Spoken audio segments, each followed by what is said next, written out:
Assalamualaikum warahmatullahi wabarakatuh. Selamat siang semuanya. Sampurasun. Ini sebenarnya agak rahasia, cuma si Radit keburu bocorin gue jadi JJK Bandung gitu. Jadi tempat ini memang dulu jadi pakulinan saya. Jadi saya sempat main di sini dulu ketika beberapa tahun masa muda menjadi JJK Bandung. Jadi sedikit banyak agak unik juga gitu. Sekarang tidak ada angklung, tidak ada seni Sunda, tapi bagaimana seni Sunda bisa dicampurkan, dikawinkan dengan bagaimana kita berbagi ide. Sangat menarik. Terima kasih semuanya udah mengundang. TEDx sudah dengar, cuma wah kayaknya amat qualified enough for TEDx gitu. Cuma si Radit sama Febri udah beberapa kali meyakinkan paksa dia datang sini. Di sini saya tadi dengar nada ini, saya ingat beberapa waktu yang lalu ya, ketika kita semua masih kecil. Biasanya semua orang itu kalau ditanya anak kecil, mimpi kamu apa sih gitu, dia sering membuat jawaban klise, jadi orang yang berguna bagi agama, nusa dan bangsa dan keluarga. Walhasil beberapa tahun kemudian ketika dewasa mimpi itu gagal karena banyak yang jadi insinyur, banyak yang jadi dokter, banyak yang jadi pengusaha, suster dan lain-lain. Saya ingin di sini menceritakan bagaimana mimpi saya ketika dulu saya kuliah di ITB, kemudian saya juga punya mimpi karena saya yakin mimpi ini dia adalah sumber dari semua perubahan yang ada di dunia. Tadi diungkapkan di awal, si Sixth Sense ini punya mimpi bagaimana mendigitalkan semua yang ada di dunia ke dalam bentuk digital. Itu juga semua orang pasti punya mimpi yang itu menjadi sumber perubahan. Mimpi saya adalah bagaimana di Indonesia ini, negara besar, bisa dimulai. Negara besar, ini foto saya paling gede, anak-anak paling gede di sini. Saya akan mulai dengan sebuah fakta, mimpi tantangan. Mengapa saya melakukan seperti ini? Di sini kita negara besar, banyak sekali potensi negara ini. Tadi kalau disebut Amerika, Cina, India itu beberapa negara yang punya populasi besar. Jadi sebenarnya saya dengan itu mengikuti sebuah teori sederhana, harusnya bangsa Indonesia jadi bangsa yang besar. Kita punya penduduk banyak, generasi muda hampir 40% daripada populasi ini, itu teman-teman semua yang bisa kuliah lebih sedikit, yang bisa kuliah di perguruan tinggi lebih sedikit. Itu kita. Kita punya banyak sekali potensi yang harus kita jadi bangsa besar. Yang membedakannya adalah kalau tadi saya paparan Kang Robi, itu Amerika itu hampir menjadi sebuah bangsa yang di sana sangat merata. Sumber-sumber pertumbuhan itu terbagi di semua negara bagian. Cina juga setelah revolusi kebudayaan dan shopping, dia membuat suatu pertumbuhan yang luar biasa merata. Di mana-mana infrastruktur bagus, kemudian negara punya ini semacam OVO dan lain-lain. Itu yang membedakan di Indonesia gitu. Orang daerah mimpinya ke kota. Orang daerah itu mimpinya ke kota, petani mimpinya datang ke kota cari pekerjaan, deson gitu. Kemudian anak mudanya daripada bersawah, ya udah dia ke kota. Karena si desa ini tidak dibangun, tidak ada pilihan, sedikit pilihan.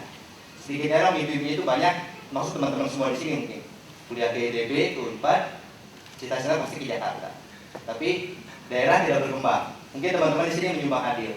Itu yang membedakan kita dengan yang tadi salah satunya. Kita sangat sedikit pilihan sehingga negara ini tidak merata, sehingga berpusat di Jakarta di kota-kota besar. Di sini ada sebuah perbedaan ketika saya mengamati dengan tadi bagaimana kelanjutan statistik. Di sini kita lihat negara maju ataupun wilayah-wilayah maju lebih banyak di barat. Hampir semuanya yang merah itu adalah tertinggal, akses kurang, penduduk tidak tersebar merata. Kemudian SDM, minim SDM. Jadi putra-putri terbaiknya menghilang semua, urbanisasi di Jakarta. Kemudian besar ekonomi juga, Jawa ini yang luasnya cuma 7% dari Jawa Bali ini dari Indonesia, dia 60% belumnya ada di sana. Bebannya terlalu besar. Itu karena tidak ada sumber pertumbuhan di daerah. Tidak ada pilihan, tidak ada orang yang membangun daerah. Tidak ada orang yang di sana bisa membuat sebuah pilihan. Makanya di sini saya punya mimpi bahwasanya masa depan Indonesia itu ada di daerah. Ada di kabupaten masing-masing. Bagaimana semuanya bisa membangun dengan potensinya dan dia bisa tumbuh berkembang buat masyarakatnya dan buat diri sendiri. Di sini saya akan mulai dengan tantangan. Tantangan apa kita? Kalau dulu kita melihat semua revolusi kebudayaan maupun bagaimana membuat sebuah visi, diawali dengan mimpi dan juga tantangan, dream and challenge. Itu senantiasa ada dua sisi yang itu mendasarinya. Tantangannya tadi sudah saya singgung sedikit banyak. bagaimana Indonesia menjadi negara maju dengan di sana pertumbuhan daerah bisa terbangun gitu. Di sisi lain bagaimana pemimpin Indonesia ke depan itu dia adalah orang-orang yang punya track record itu, tidak ujuk-ujuk, tidak dia hanya bakti sosial, anak pejabat, ningrat, kemudian dia jadi pemimpin. Tapi orang-orang yang anak muda yang dia sudah punya track record, social foundation yang kuat, dia sudah berbuat juga, dan itu yang saya lakukan sekarang. Saya menyempatkan waktu di salah satu wirausaha saya juga untuk bagaimana kembali ke Garut. Saya membangun Asgar Muda. Asgar ini adalah asal Garut, jadi namanya kampungan. Asal Garut yang muda-muda, semacam social enterprise yang berbadan hukum yayasan, yang di sana ini milik semua untuk bersama-sama bangun daerah dengan berbagai bidang di dalamnya. Di sini saya ingin tadi membuktikan bahwasanya generasi muda ini dia bisa membuat peran strategis. Dia tidak harus menunggu menjadi tua, tidak harus menunggu menjadi orang yang kaya untuk bisa memulai sesuatu yang bermanfaat. Karena saya percaya yang orang manusia yang paling bermanfaat itu adalah manusia yang paling mulia. Dia yang selalu memberi, dia yang selalu membantu. Spirit ini yang ditumbuhkan, harus kita tumbuhkan pada generasi muda. Ini saya membuat Asgar Muda ini. Tadi saya punya mimpi yang cukup unik ini. Jadi kalau dulu Soekarno, sini kebetulan sama-sama di satu alma mater ya. Jadi senior, kalau Soekarno tahun 21, saya tahun 2001. Jadi dekat-dekat lah gitu sedikit. Kalau Soekarno dulu dia pernah bicara, berikan aku 10 orang pemuda, maka harus tahu kebencangan dunia. Mungkin sekarang mimpi-mimpi itu harus dirubah gitu, karena dunia bukan lagi dunia yang sulit kita jangkau. Kita harus tidak usah menjadi orang yang besar untuk kemudian bisa menginspirasi. Kita bisa melakukan tindakan kecil lokal yang itu bisa diikuti orang, inspirasi, kemudian bisa membuat perubahan. Karena sekarang sudah 2.0 dan semua bisa terhubung dengan internet ini. Di sini saya udah punya mimpi unik gitu kan, berikan aku 10 muda, maka usaha bangun Indonesia mulai dari daerah. Itu mengapa mimpinya itu masa depan dari daerah. Dan potensinya orang misalnya bisa mulai hal yang berbeda bagi masyarakat. Nah ini saya akan mulai masuk menjelaskan mengenai Asgar Muda. Asgar Muda ini dibentuk sejak tahun 2007. Dia menghimpun para pemuda, baik mahasiswa, kemudian wirausahawan yang segenerasi saya, dan juga yang kerja untuk kembali ke daerah. Itu lambangnya domba Garut. Nah ini itu pengejauhan tahan bagaimana nilai lokal itu bisa menjadi global. Domba Garut ini domba terbaik dunia, dia spesies paling unggul. Mau dibeli Malaysia, mau diklaim sebagai domba Malaysia, tapi ditolak alhamdulillah gitu. 100.000 ekor. Domba ini sangat kuat, jadi sering diadu-adu. Dia bukan domba daging karena sangat mahal, jadi sering diadu-adukan gitu. Jadi diadu domba, di Garut ini sering diadu domba gitu, dan ini menjadi atraksi. Ini nilai lokal kearifan yang sudah turun-temurun dan menjadi. Kenapa ini nggak ada mulutnya tadi? Karena kita lebih ingin bibirnya beraksi. Lanjutkan.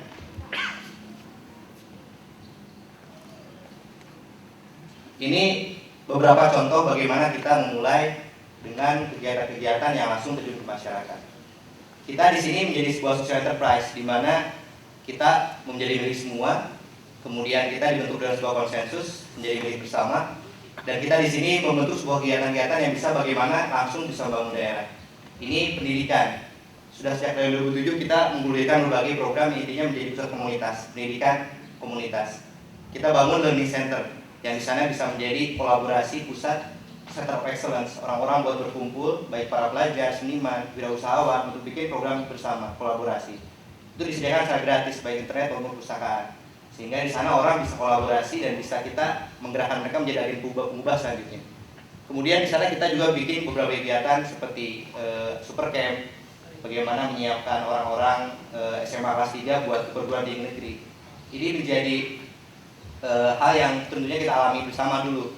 Kita dulu beruntung bisa mudah masuk ke perguruan tinggi favorit dengan subsidi yang masyarakat yang besar. Kita bisa menikmati pendidikan itu, tapi bagaimana dengan generasi selanjutnya yang di daerah seringkali aksesnya terhadap informasi kurang dan juga banyak tidak mampu. Kita gembleng mereka tidak hanya dari segi pendidikan, tapi bagaimana menanamkan karakter, menanamkan sense bagaimana mereka juga punya tanggung jawab bersama, tidak hanya pintar, tidak hanya benar, tapi juga bagaimana mereka punya kontribusi gitu. Tidak hanya mereka bisa lulus pintar, tapi juga kembali berkontribusi. Ini setiap tahun selalu ada, sehingga kita punya alumni yang sebagian besar yang juga tidak mampu kita kasih beasiswa, sehingga bisa mereka kembali ke daerah. Ini akan direplikasi di beberapa kabupaten di Jawa Barat, proses super camping. Bagaimana kita menggerakkan pemuda, bagaimana dia juga punya sense untuk kembali ke daerahnya. Ini kita bergerak di bidang kewirausahaan pemuda juga. Ini foto-foto, bukan foto model. Ini beberapa contoh bagaimana kita memerankan fungsi inkubator. Kita menginkubasi si para pemuda ini, mengidentifikasi dengan lomba, kemudian mentraining dan menghubungkan mereka dengan berbagai investor, peluang dan juga kemudahan untuk bagaimana dia bisa berkembang. Yang pengrajin kulit sudah, jangan misalnya mimpi ini, cukup jadi pengrajin yang bagus, yang bisa unggul dan bisa punya desain bagus, sehingga dia bisa berkembang, sehingga dia bisa kita pertemukan para investor. Dia menjadi bagian dari kita dan komunitas, saling berbagi dan juga memberikan manfaat buat organisasi. Ada yang ini potensi daerah semua, hampir pengrajin kulit, kemudian akar wangi, dia di sana juga ada yang peternakan, itu semua potensi daerah. Yang tentunya dan intervensi keberadaan kita itu bisa diolah menjadi hal yang lebih unggul. Tidak sekedar orang menjadi wirausahawan karena kepepet, karena ada pilihan menjadi wirausahawan, tapi dia punya knowledge, punya pengetahuan dan supporting system yang memadai sehingga dia bisa tumbuh. Lanjut, beberapa seperti contoh yang kita buat. Kemudian kita juga bidang terakhir adalah kita di bidang community development. Bagaimana kita punya tujuan perubahan sosial yang dilakukan dengan pendekatan kewirausahaan. Saya contohkan bagaimana proses kita membuat satu contoh bagaimana kita ada terjadi perubahan sosial dan itu membuat sebuah hal yang berkelanjutan dan membuat uang. Kita di sini selalu dengar kalau saya mungkin punya kantor, punya account aktif, kemudian aktif dan membesar, selalu ditawarin berbagai kredit, pengajuan butuh ini. Ironis ketika orang di pasar, orang miskin yang dia tidak bisa mengakses modal, ketika harus ke bank dia ditawarin harus dengan jaminan, harus dengan bla bla bla, otomatis dia pasti tidak masuk. Kita di sini seperti semangat Grameen Bank buat bagaimana orang-orang di desa itu, orang-orang yang tidak bankable, dia bisa punya bank sendiri. Tidak usahlah kita misalnya mereka ke bank, cukup mereka dengan sistem tanggung renteng itu yang mereka punyai, kita habiskan dengan berbagai modal dari kita, dari para pengusaha, sehingga menjadi Baitul Mal yang konsep bank syariah microfinance yang dia bisa memberikan modal bagi UKM di sana, pedagang pasar. Sudah ada 2 kita yang punya dan sekarang kita mau akan bentuk yang ketiga untuk para pengrajin kulit BMT ini sehingga bisa berkembang semuanya. Dan ini luar biasa, NPL-nya non performing loan-nya 0%, berarti tidak ada kredit macet bandingkan dengan Bank Senturi BLBI yang itu 0% macet. Kita buktikan bahwasanya mengembangkan masyarakat bukan sekedar memberi, it is not just about giving, tapi bagaimana how to unleash the potential within mereka. Ketika mereka diberi kesempatan, mereka diberikan empower, kita hidup bersama mereka, ini bisa terjadi perubahan. Mereka yang awalnya individualis, hanya menang sendiri, mereka menjadi bersatu tanggung renteng. Mereka yang awalnya terjebak tentang rentenir, pola-pola yang umum di Indonesia, mereka rentenir menjadi tidak ada. Pola-pola seperti itu yang kita dengan keilmuan dimixkan dengan berbagai instrumen, dan ini modern, ada core banking di dalamnya, ada mesin edisi, tidak tradisional gitu. Itu bisa dimiliki oleh mereka semua dan mereka punya andil dalam perubahan ini. Lanjutkan. Kita juga dengan keilmuan terjun bagaimana mengembangkan potensi daerah yang itu terancam gitu, seperti akar wangi ini. Akar wangi yang di sana cuma ada di 3 negara di dunia. Sejak 2005 kekurangan bahan bakar karena naik 100%. Dengan adanya kita bisa mendampingi mereka untuk produksi yang lebih bagus sehingga harganya mahal. Kita juga datangkan dengan pasar dari Prancis segala macam supaya tata niaganya tidak terlalu panjang. Kita juga sekarang sedang mendesain sebuah kawasan industri yang di sana bisa punya koperasi yang bisa membantu ratus-ratus petani dan juga puluh-puluh penyuling sehingga menjadi lestari dan juga ramah lingkungan, dan ini bisa dimiliki oleh semua. Konsep-konsep bagaimana kesejahteraan ini bisa diwujudkan dengan prinsip social enterprise. Kita dengan kehadiran kita ini harus ada inovasi dong, tidak boleh hanya jumur gitu saja. Dengan kita ada di sana kita bisa buat perubahan. Potensi daerah yang awalnya cuma sekedar pameran gitu itu juga nggak menarik. Kita bawakan dengan helar seperti yang ada di Bandung gitu kan, dengan live Mojang Jajaka yang memperadakan berbagai fashion asli daerah. Si pengunjung bayar dan juga investor kita undang buat langsung live membatik atau membuat tenunan, berinteraksi. Pola-pola yang di sana juga muncul semua live itu kan secara kesenian, kuliner. Jadi pola-pola itu yang sekarang semakin berkembang sehingga menarik media. Hampir semua minggu sekarang ada di TV nasional, ada Garut kan, apanya diliput. Jadi Itu juga bagaimana kita mendorong supaya potensi ini menjadi nasional gitu, tidak sekedar di Garut. Kita buka jaringan pameran ke internasional sekarang sedang untuk bagaimana membangun pasar para UKM kita. Itu bisa kita lakukan tanpa kita sendiri berpretensi orang yang sendirian. Kita rangkul semuanya, kita bersama-sama, dan itu bisa kita wujudkan. Kita berbeda dengan para asgar, kemudian perusahaan untuk CSR-nya itu menjadi hal yang kita dipercaya dan sudah semakin berkembang. Pola-pola ini yang mungkin disebut social enterprise sekarang. Kita melakukan tidak ada belajar lebih dulu, tapi langsung berbuat, dan ketika kita melihat materinya, ini yang sudah kita lakukan. Gitu. Jadi justru kita belajar setelah kita melakukan dan tahu seperti ini. Bagaimana dengan awal kegiatan sosial tadi itu menjadi ditransfer ketika kita dapat profit, diinvestasikan menjadi berbagai usaha sehingga kita bisa menopang sebuah organisasi ini dan terus dia bisa memberikan manfaat. Kita juga menginisiasi berbagai lahirnya unit usaha, yaitu unit usaha bersama tentunya. Dengan sendirinya kita dapat profit, kemudian kita juga bisa memberdayakan. Kita punya yang kerja di sana seperti manajemen tadi, lembaga keuangan, kita yang punya di sana berwirausaha sehingga bisa saling membantu. Nah, ini kita juga tentunya menyebarkan ide ini menjadi bagaimana Indonesia ini lebih baik. Kita selain juga sharing seperti ini, mengisi materi seminar-seminar, kita juga sudah membuat buku. Buku ini yang disebarkan dengan kita ada hadiah 1000 edisi ini kita buat gratis akhir tahun kemarin, kita sebar ke semua putra daerah di Indonesia dan kampus-kampus. Sehingga mereka dengan buku yang sederhana ini mereka bisa buat yang lebih tebal, lebih bagus. Sehingga saya yakin tadi mimpi itu bisa menjadi kenyataan one day gitu kan. Tidak usah kita misalnya, saya sih masih dua aktivitas gitu, masih di Bandung Jakarta juga. Tapi setidaknya kita generasi muda ini bisa berbuat sesuatu yang tadi bisa bermanfaat buat masyarakat banyak dan bisa membuat perubahan.